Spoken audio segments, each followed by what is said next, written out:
menurut saya sebagai seorang dokter mungkin nggak mungkin gitu, ya nggak mungkin gitu. Tapi ya kesaksiannya memang sudah nyata dan mau tidak mau akhirnya saya juga harus mencoba. Saya sudah mengkonsumsi SOP ini sudah hampir 1,5 bulan ya bersama istri saya. Karena kadang sudah dibeli gitu, ya kadang sudah dibeli. Jadi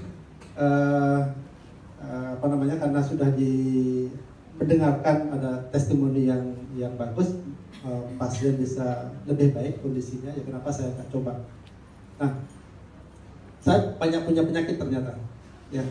Saya keturunan diabetes, kemudian saya punya sakit saraf kejepit di lumbal 345, sakral 1 saya juga, dan hampir putus, ya, oleh dokter Golden. Udah nggak usah dioperasi, fisioterapi saja gitu. Saya jalani fisioterapi. Kemudian saya juga mengalami osteoporosis, ya. Setiap saya periksa kekentalan tulang saya itu pasti osteoporosis, ya. Sempat saya konsumsi susu vitamin D gitu, tetap saja posisinya seperti itu.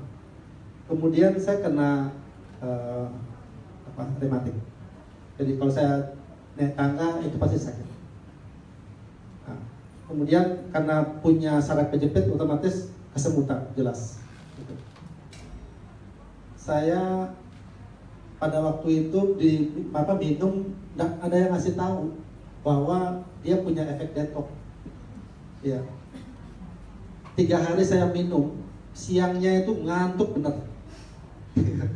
Ngantuk. Saya sampai berkeluh kesah, ada staf saya di belakang itu. Saya ngomong sama Bu Arika, kok tumben saya ngantuk begini ya? Saya pingin tidur tapi nggak bisa tidur. Ngantuknya beda. Ya. Sampai nyetir pulang ke rumah pun mata ini nggak bisa nahan. Tapi di rumah saya harus tidur dulu sebelum praktek. Itu hanya berjalan 3 hari saja. Ternyata setelah dikasih tahu sama Mbak Wena, oh itu detox dok, ternyata. Oh kenapa nggak kasih tahu? Ternyata itu efek detox.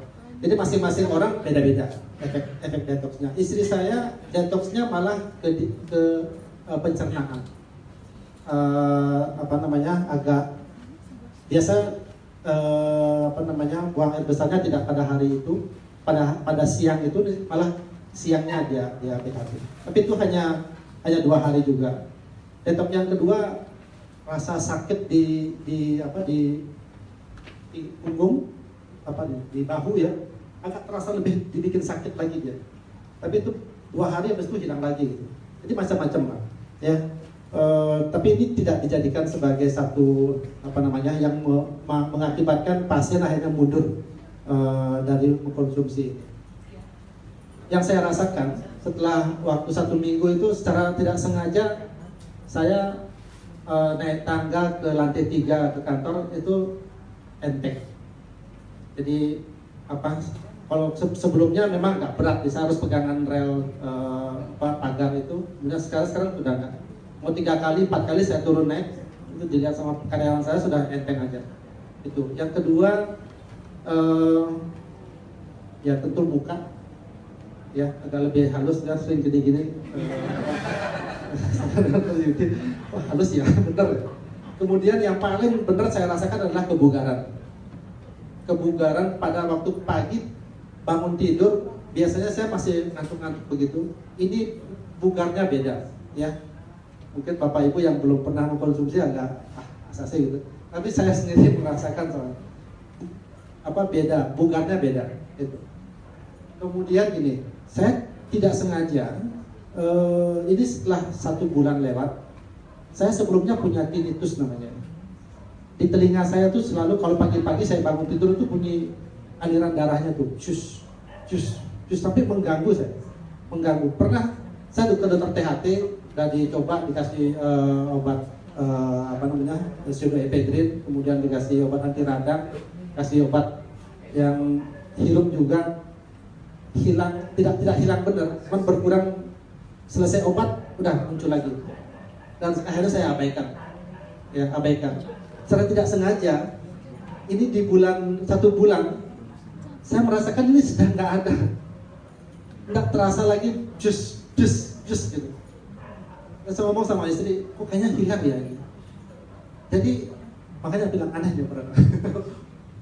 Saya tidak mengharapkan ini hilang, sembuh, malah dikasih hilang. Gitu. Ya bagaimana ceritanya? Saya tak pernah mengkonsumsi obat apa-apa untuk kesembuhan di tinnitus saya, tapi ya itu kenyataan. Gitu. Nah ini untuk diri saya. Untuk dari istri saya, Bapak Ibu, saya paling sering ngomel di kamar. Karena apa? Rambut anak saya sama istri saya tuh sering bertebaran di lantai. Saya sering kali, karena ini rambutnya siapa sih ini? Ya siapa lagi, orang rambutnya yang panjang cuman anak saya, cewek-cewek semuanya sama dia. Yang laki-laki cuma saya di rumah, kan gak mungkin saya punya rambut sepanjang gitu kan. Gitu. Saya sering ngomel gitu. Nah secara gak sengaja dia bilang, Pak, kok sekarang gak ada rambut lagi di bawahnya? Gitu. Dan dia coba untuk biasa ngambil rambutnya begini itu, biasanya kalau diambil begini itu banyak rambut panjang-panjangnya. Sekarang sudah enggak. Itu cuma dia karena malu ngomong di sini. Saya disuruh ngomong gitu. Satu lagi, kulit, ya kulit. Dia kan bekas seksio ya, bekas seksio. Kemarin itu agak menggelendung kulit bekas seksionya, seperti keluet lah gitu. Sekarang itu datar. Ya kemudian di paha kanan ada bekas operasi juga, yang dulunya memang agak menggelendung itu sekarang udah rata. Ya namanya kita suami istri kan selalu pegang-pegang tubuh istri gitu kan. Terus terang saya merasakan kok kulitnya ibu tambah halus ya gitu. Ya itu. Jadi luar biasa ya.